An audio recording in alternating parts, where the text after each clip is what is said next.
Everyone's getting that customary sip of water, and it's empty, guys. What are you doing, Austin? I drank it all. I'm hydrated already. I come hydrated. But what if you become dehydrated mid-podcast? I've prepared my entire life for this moment. I will not This be my dehydrated. whole life.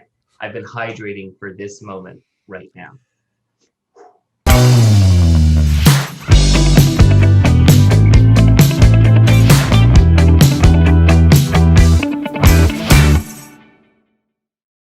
Hello, everybody, and welcome to yet another episode of Unsubscribe, the Demand Drive podcast. Today, I've got 5 questions for, dare I say, a good friend of mine, an acquaintance, someone who we've worked with plenty of times, Austin Fuller. Austin, how are you? I'm doing really well today. It's a great day.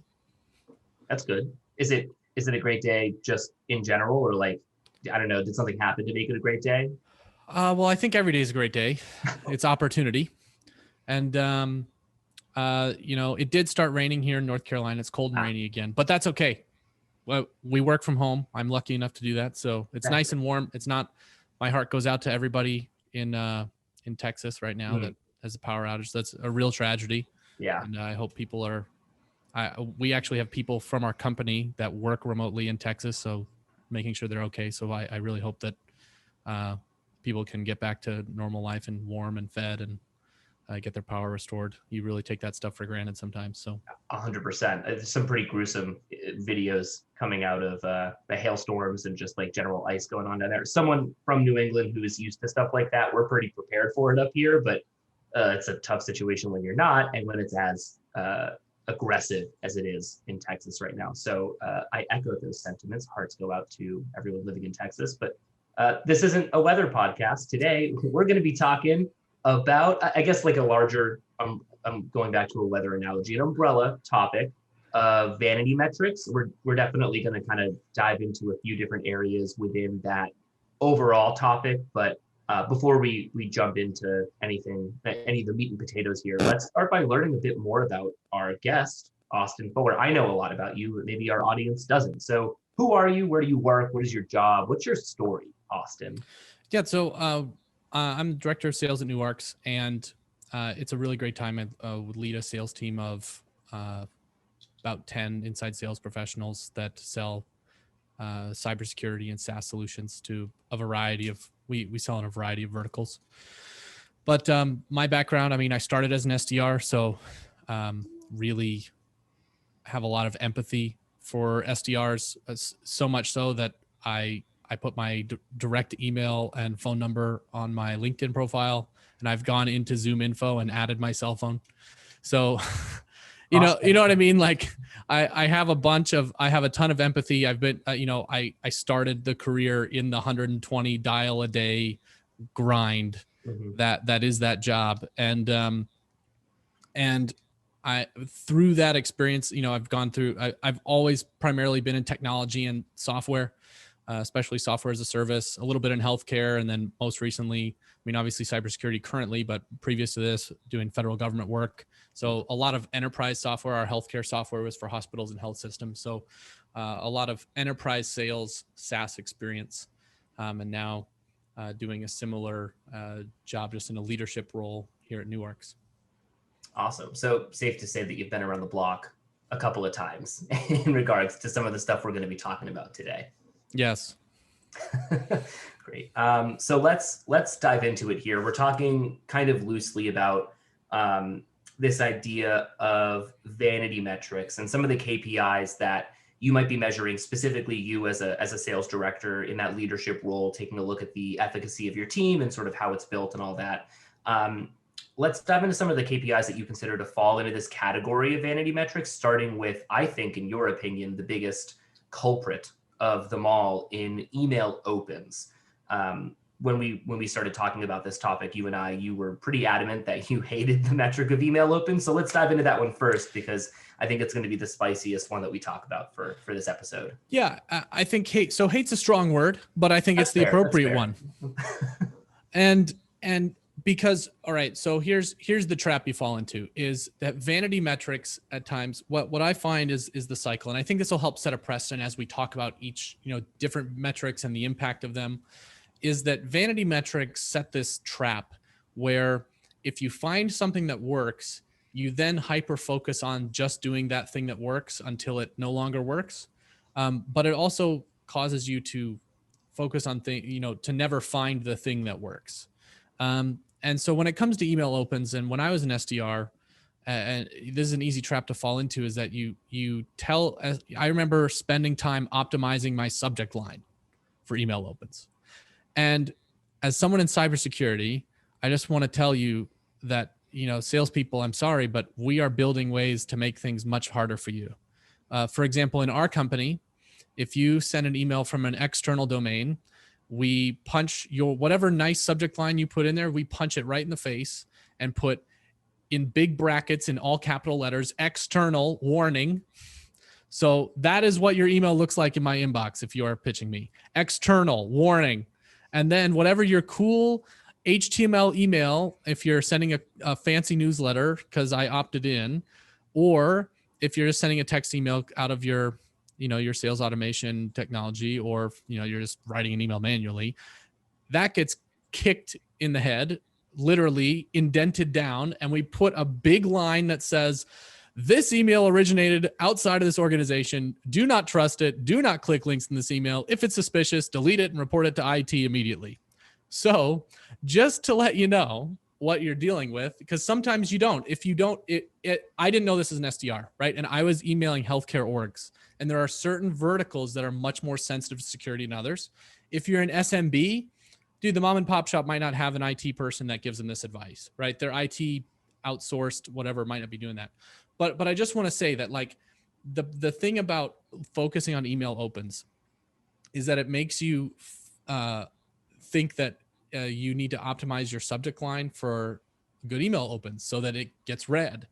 But the problem is that that's not actually the driving factor. I look at the sender way more than I look at the subject line, especially because our email helps me notice when somebody's emailing me outside of my company.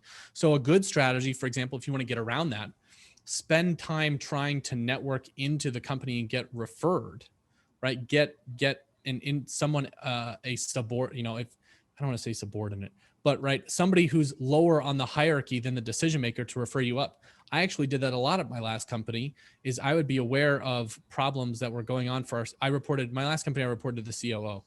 And so I would forward the COO emails, right? That's not getting, and we were a federal government contractor. We had the same security measures, right? I mean, there's a lot of things in place to keep customer data and things secure.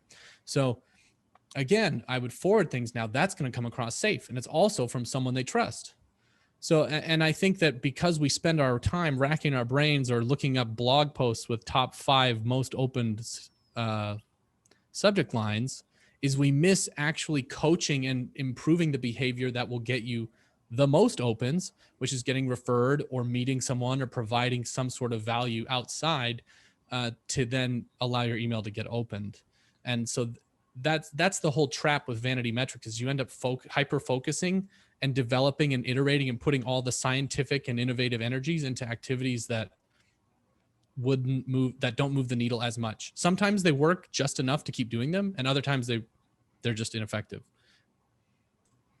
Yeah, I think that summed up it kind of, and I fell into the same trap as an SDR. I'm sure all of us do in some capacity. The idea that, like, you're told, hey, listen, if you want to end up booking a meeting with this person, you have to get your email opened. And you, Occam's Razor, decide the best way to get my email opened is to have a great subject line. But, like, you're telling us that's not the case. I think that's kind of getting more and more understood in the space as people are realizing what you've talked about, that, work with land and expand, or try to leverage your way up in the organization through champions. Like, that's something that I think most people understand at this point. But I think the biggest thing to take away from what you were talking about is that realistically, if you see that your email gets opened, like, 15 times after sending it to someone, it doesn't really tell you anything about the account or, like, their buying signals outside of my email's getting opened a lot. It could be open for a number of reasons. Firewalls, it's getting forwarded, people are laughing at you. There's no real way to tell. There's no context behind that number. You're just looking at it, and it feels good to know that your email's been opened X amount of times, but it's not going to help you. Like, realistically, understand the pains, needs, challenges of the person you're reaching out to. Yeah, I don't think it gets you anywhere closer to an appointment. Yeah, and I think similarly, like writing a subject line that can be opened doesn't always lead, right? Everyone sort of assumes you get them to open the email, then they'll read the email, then they'll click through the email, then they'll write. There's sort of that, like, in an ideal world, that's what the prospect does. But getting them to open the email doesn't always directly correlate to them actually resonating with what's in the body of the message, right? If you can write a subject line that they'll probably open if maybe they don't have these firewalls, if you write a subject line that says, like, I don't know, urgent, or like, we can definitely help you out. If it doesn't end up in spam, there's certain subject lines where you're like, I don't know what this is, but I should open it just in case, right? I probably won't click on any links in it. I won't follow through, but I should open it just in case. And I think an SDR can get away with sending out subject lines like that. Oh, look at my open rate. It's so high. But then what does that really mean if the following metrics, we'll talk on some of those in a bit, but it doesn't line up the way that I think a lot of SDRs out there think that it will. Yeah, it's not a dependent metric. Me scheduling a meeting and being able to provide value to your organization doesn't whether or not someone opened that email doesn't correlate to that. It can, but like AJ touched on a little bit, that there's a lot of false positives. Maybe it's a firewall or spam filter. Maybe somebody's forwarding it around because the sentiment is very negative. So there's a lot of things. Is it cool to have? Yes.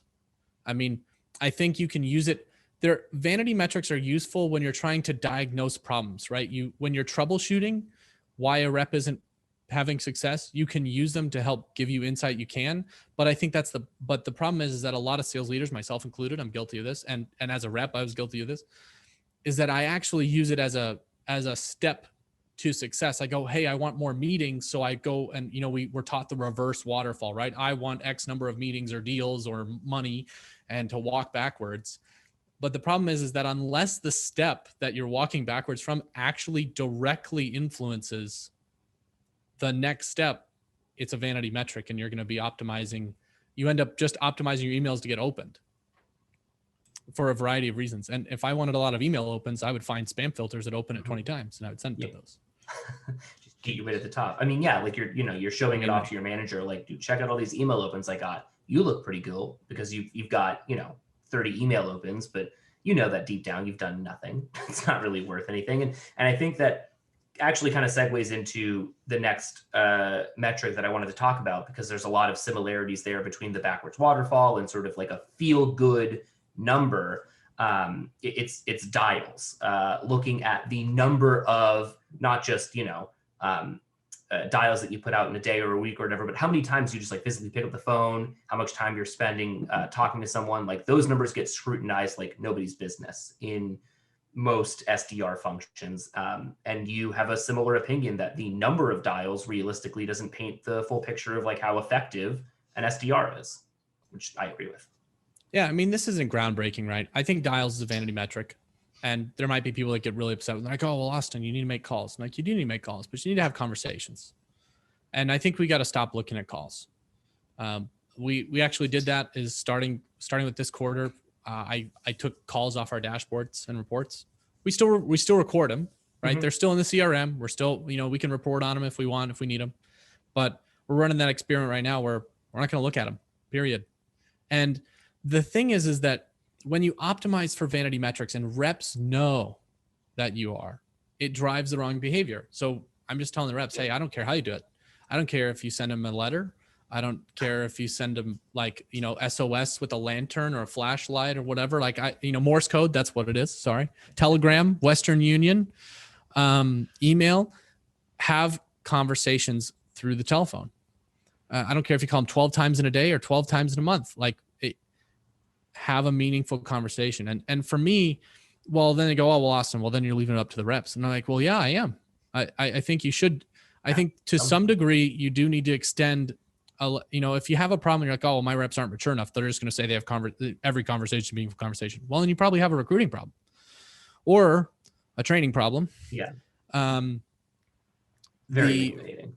Because hopefully the reps are aligned to want to have meaningful conversations. Like have a, ultimately for me, a meaningful conversation would be where I've discussed, I've asked questions, received answers, and you could probably even put in there like, all right, did somebody give you a yes or no on moving forward in a sales process or taking an action? I would probably put another stipulation on that, right? Because sometimes, but in my opinion too, I think you can measure conversations that are just for information gathering.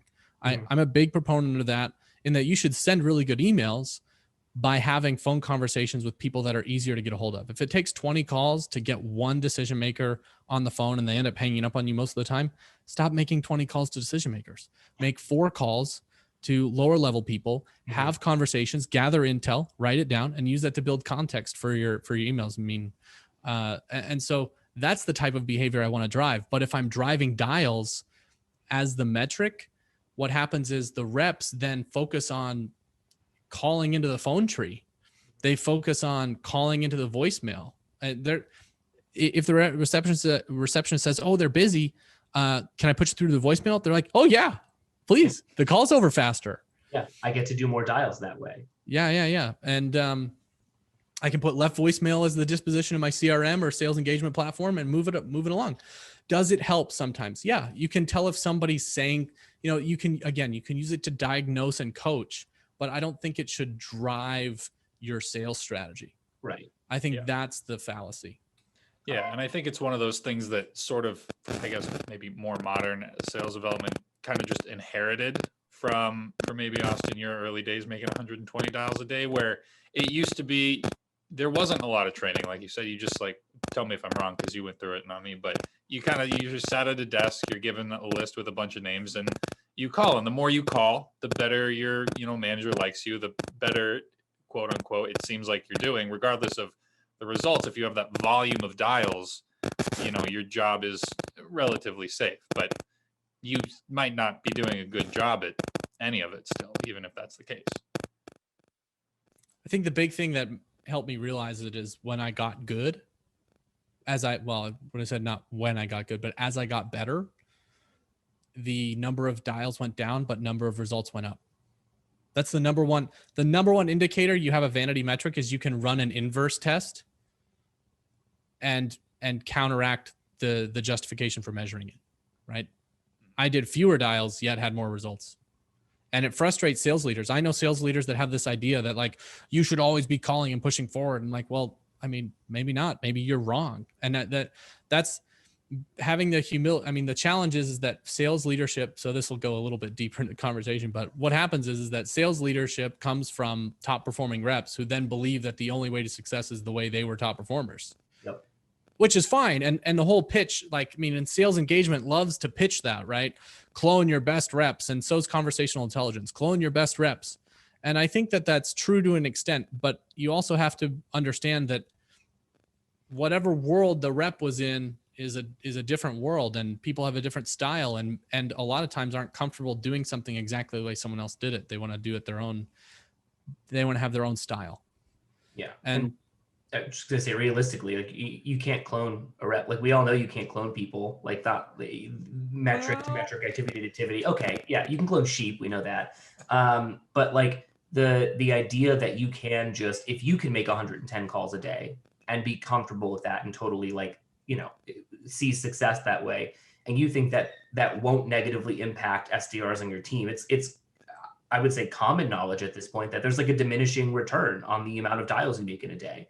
And that's something that most sales leaders know. And if you neglect to see that with your own team, like you're, first of all, putting up these unnecessary blinders that other people are seeing at their organization, but you're hampering the overall trajectory of your SDRs. They're probably burning out. They don't want to be reps anymore. They're not going to get promoted to an AE or a sales manager or whatever. They're churning. And that's just going to cost you money in the long run. Like, I don't know, if you look at it as valuable and you think that making 110 calls a day versus 80 calls a day is the way to be, then yeah, I think it takes a lot of introspection to look at how you're managing your team and maybe change that, modernize it a bit.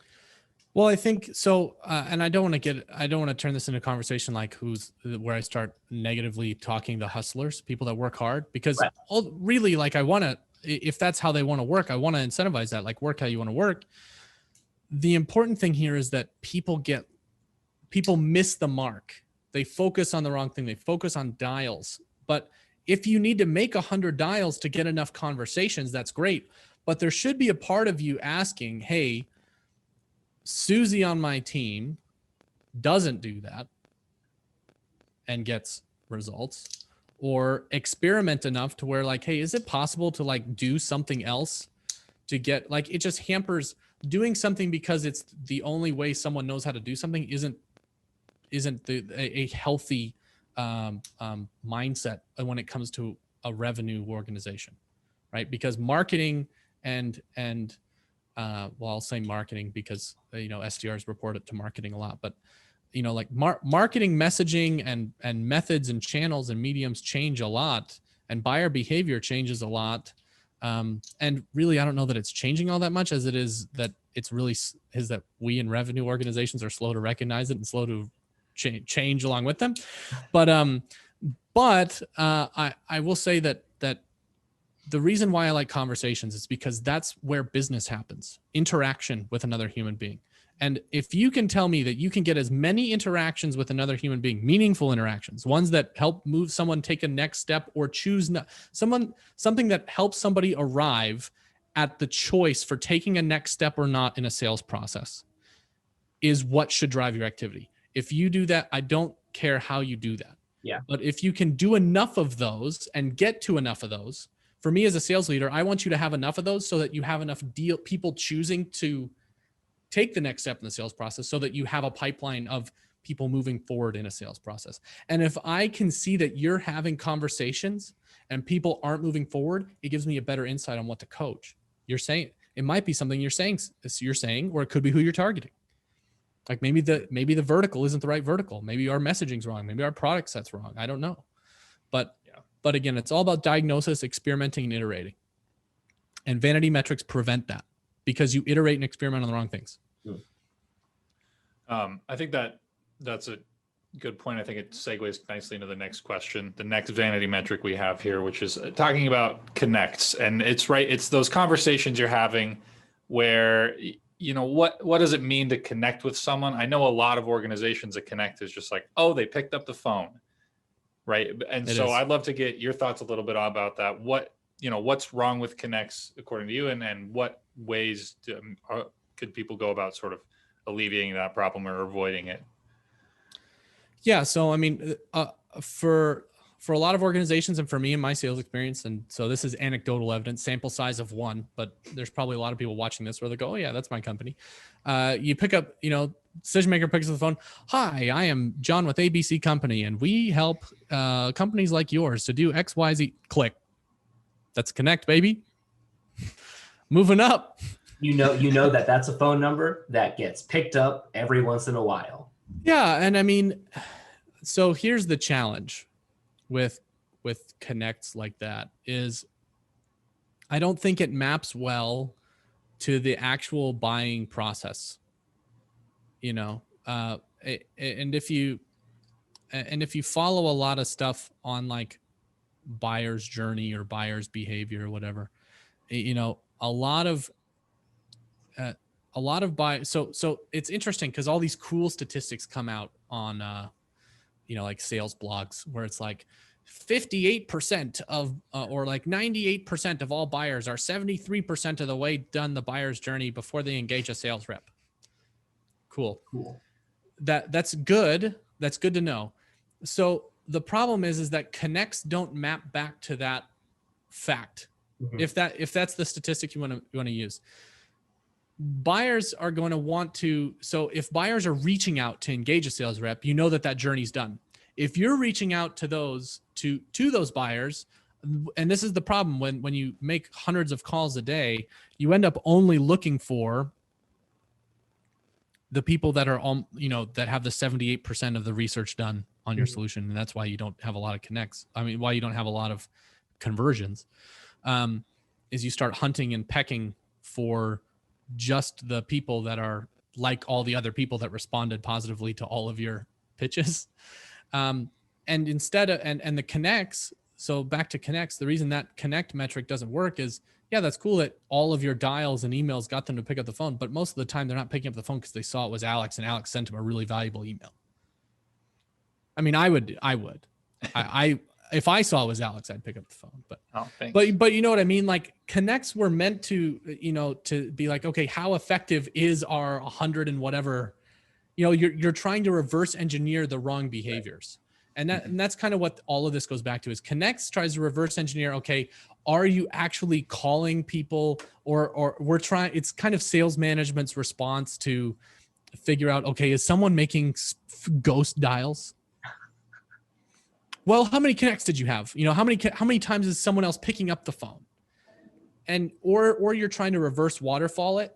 And again, that's not the right reverse waterfall. You should have connects needs to be a quality conversation, like I talked about a little earlier, because if you haven't had a conversation where you've engaged someone, and that's kind of the thing about gathering information is figure out where in the buyer's journey they are. If they're super top of funnel, then the next step needs to be something that they can digest. Like maybe it's a piece of content or helping them rethink their status quo, right? If they're in status quo mode, they're not getting on a 15-minute demo. They're in status quo. They're like, bro, hello, friend. I do it this way. This is the way I like to do it. Thank you. Have a nice day. Yeah. You can't get them to skip steps. It's the biggest competitor. If you're in 1, they're in stage 1 and you're trying to get them to stage 5, like you can't go 1 to 5. That's just that's too much of a shakeup for someone who's already happy with what they're doing. You have to get them to stage 2 through, I don't know, sending them a piece of content, further education, and to 3. It's sequentially, not all in one. Give me 15 minutes. I can solve all of your problems. Like, can you? I don't know. Well, they don't think they have a problem. Yeah. They're in status quo. They're like, dude, this is nice. I love manually let's use an easy one. I love manually entering data into Salesforce. It's great. I love having to push log activity and type it in myself. It's how life is. I got really fast at it. And that's kind of that's a really easy way of illustrating what a lot of buyers are like, right? They're like, no, I don't want to buy your thing. We're fine. Yeah. And I think that like the big thing to pull away from the connect side of things there is like, if someone tells you they're happy, like you've got some bit of information there, but like it's your job as an SDR to take that bit of information and have a conversation about it, to your point, rather than just be like, great, this guy's happy, solid. Let me toss it in the CRM, go make another 40 dials because I have to hit this arbitrary number that's been set in front of me so I can get X more of those connects to lead to X more deals. Like it's the whole reverse waterfall thing. Like you said, it just incentivizes the wrong behavior instead of, getting to the root of someone's issues or actually helping them solve a problem or illuminating something for them. Yeah. So connections incentivizes 2 types of behavior, right? Not pushing back on objections or trying to get to meaningful conversations. It incentivizes calling a lot and seeing who will pick up their phone. Yeah. And that's why, like, when the pandemic started and even before that, people were ramping up. They would call, hang up, call again. And then I've had some people call a third time, and like I said, I put my cell phone out there. I do all that stuff. I'm more than happy to pick up the phone. But if I don't answer twice and you have the audacity to call back a third time and I answer in a very urgent tone, that is pushing you to get to the point, and I preface it and say, this had better be urgent. This better be the sheriff telling me my wife is in the hospital or dead. Because I didn't pick up twice because I was busy. I was doing something else. But you have communicated socially, right, that it's more important that I pick up this phone call.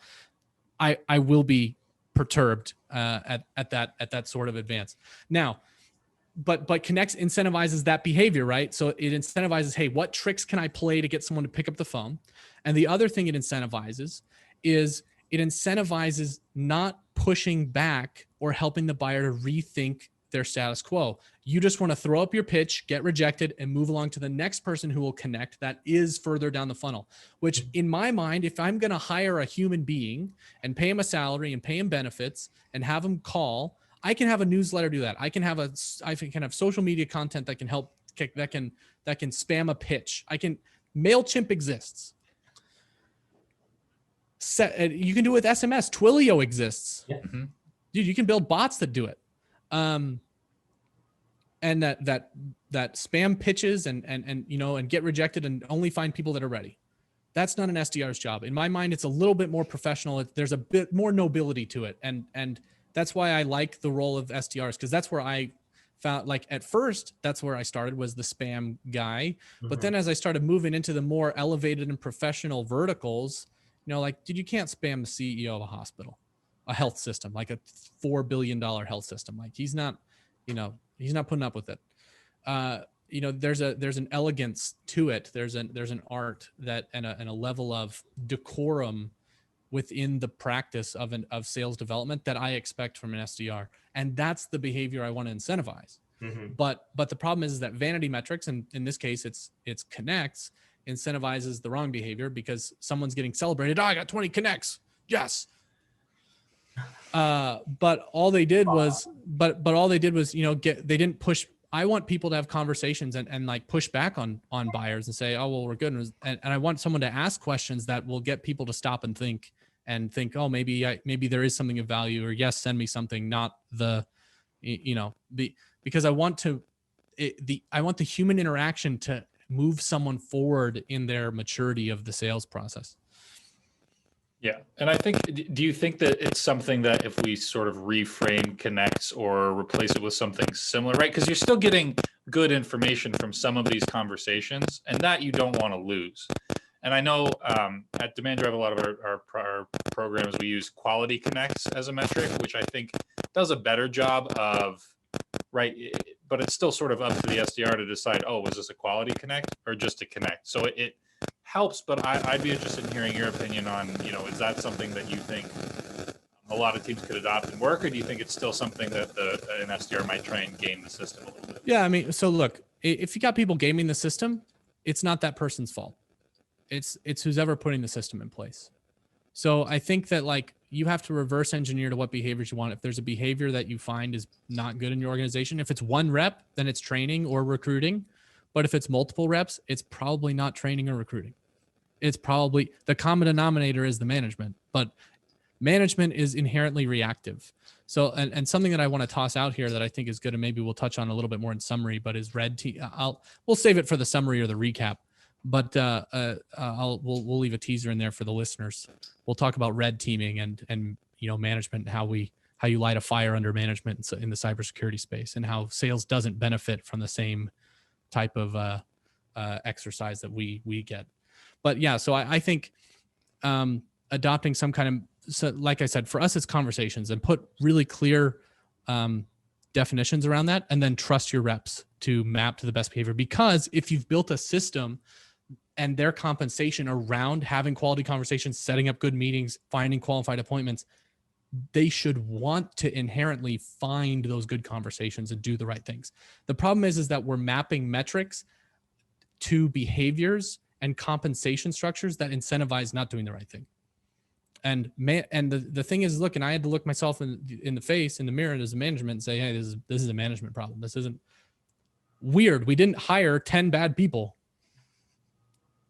We just one manager made a mistake or could improve the system that was in place. That's and being able to have the humility sometimes, or some organizations don't have the humility, and others think it's just too. I mean, in a large organization, that could take time, right? I mean, if you have 50 SDRs, that's a bear of a process. Yeah, two or three managers, 50 SDRs, or 5 managers and 50 SDRs. Like it's an overtaking. So, and then people go, oh man, I don't know if it's worth the effort. We'll keep measuring connects. Yeah, that's it. Side note, bugs me a lot. The idea that like the SDR function isn't worth it. Like, do you understand how responsible they are for your overall pipeline valuation? Like, just totally separate podcast topic that we'll bring up at some point in the future. But just you mentioned meetings in your last point. That's kind of the final sort of like granddaddy vanity metric of them all. The idea that like you're holding SDRs to a certain number of meetings booked, when in reality, like Alex, you mentioned it, quality is what you're looking for. You want to make sure that the meeting happens, that it's with the right person, that it actually moves down the funnel in some capacity. When in reality, like an SDR, if their goal is 4 meetings in a month and they put up 12, they get claps and everyone shouts and sings their praises. But like if 2 of them happen or 2 of them are qualified, like they didn't do any better than somebody who got 2 meetings. So I don't know, there's a lot to say about sort of the value of looking at meetings as a metric versus looking at maybe converted opportunities or pipeline valuations or things of that nature. Yeah. Do people actually just measure SDRs just on meetings and not on qualified pipeline? Absolutely. We've worked with clients. Okay, fair enough. Like, okay, I'm just. I know. No, I know. I think the same thing. It's hard to believe that like you can look at someone and go, sweet, you convinced 12 people to take a meeting with your AE. We're just going to call it like that. February was a success, but then you don't look at it past that. If they converted, if they're valued in pipeline valuations, like none of it. So here's one of the things that all vanity metrics have in common. They're easy to report on. Oh. And I think a lot of people and a lot of executive teams, this isn't measured because they don't know. How well do your sales management team know how to use Salesforce? If Salesforce is your CRM or whatever CRM you're using. Is your CRM robust enough to report on the things you want? If not, you need a new CRM. I know it's hard to say. And as I've talked to you all before about how the situation Newarks is in, I mean, we have so many mountains of custom code running in our provisioning process for our Salesforce instance is never getting replaced. So all you SDRs out there that are selling CRMs, put me in, I don't know where the deepest level of purgatory in your CRM goes, but put me there. The 2025 follow-ups. The only way that CRM is getting replaced. Look, we were acquired. It's still not getting replaced. Right? Outright buying the company can't get that thing replaced. So if you have a better offer, open to hearing it.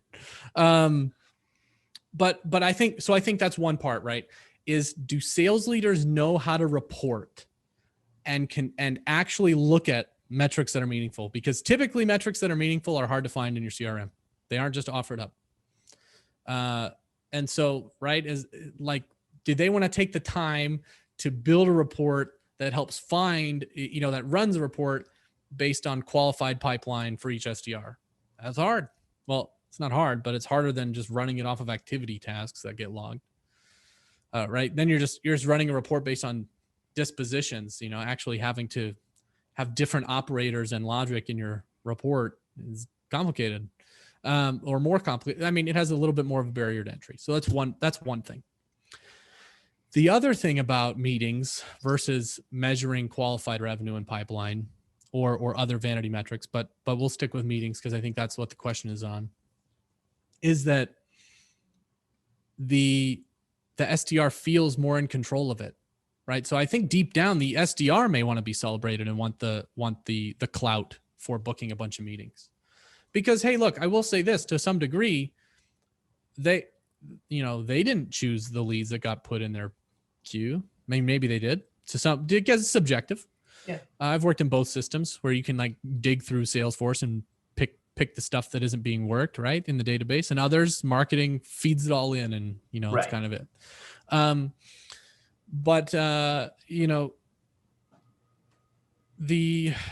So I think it's a little bit of like, okay, the SDR does, if the SDR does create, and also look, you could create 5 meetings that aren't really that big of a deal. Like the deal size is smaller, and some guy could come along and book 1 meeting with some big enterprise account, and suddenly he looks so much better, but you were working harder, you did more. So maybe you wanted claps. I don't know.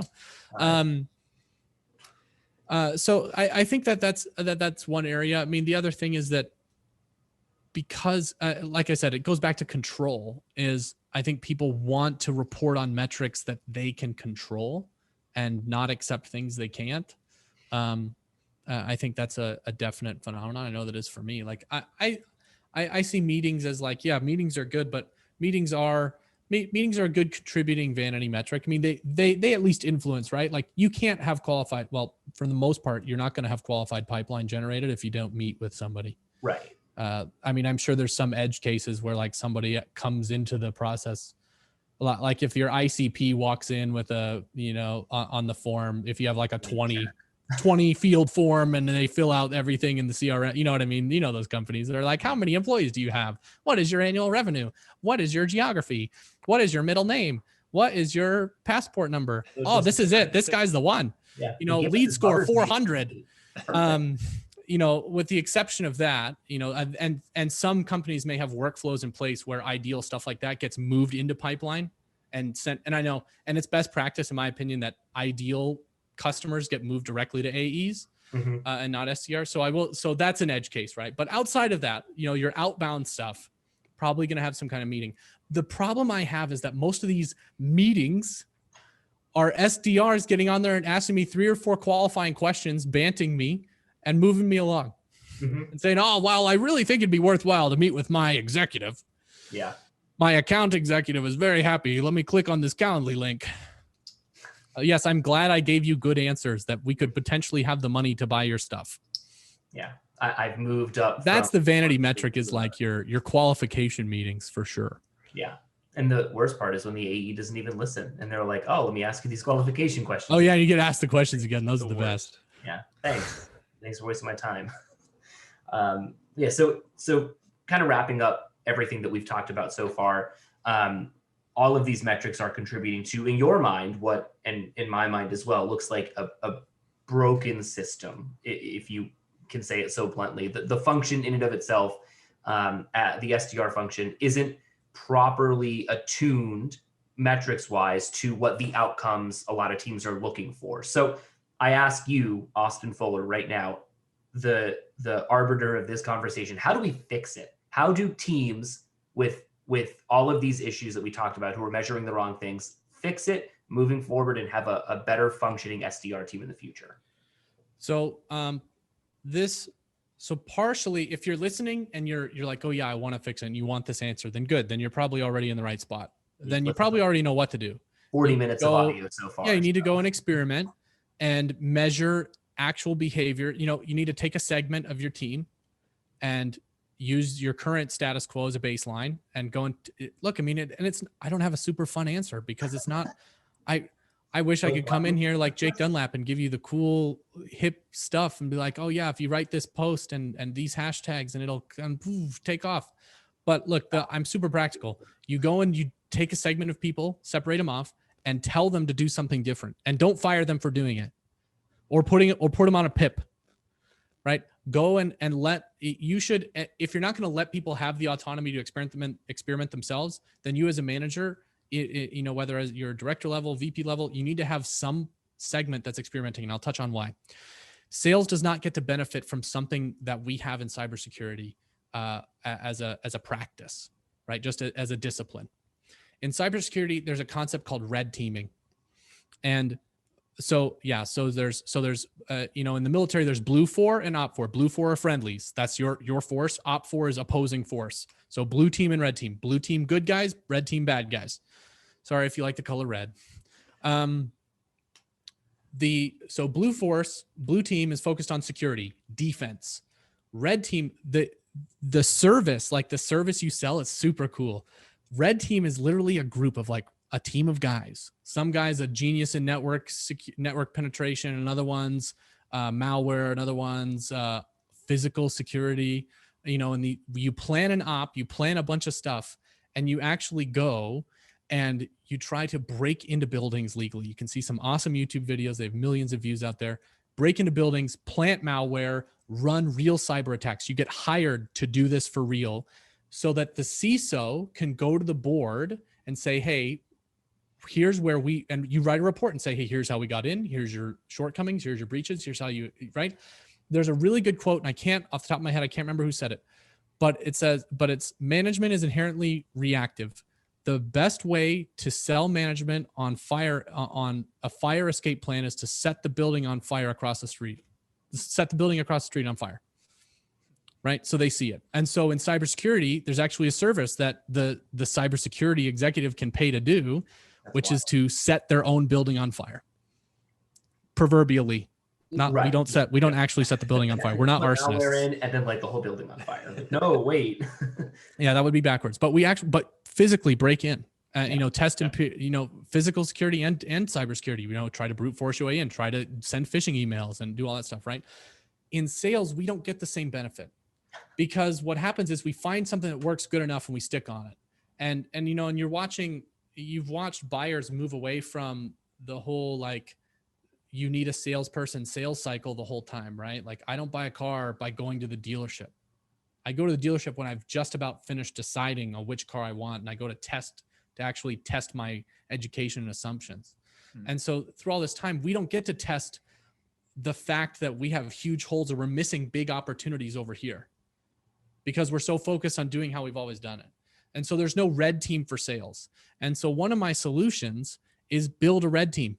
Maybe not a red team that burns you to the ground, but a red team that assumes your current way of doing something doesn't work, right?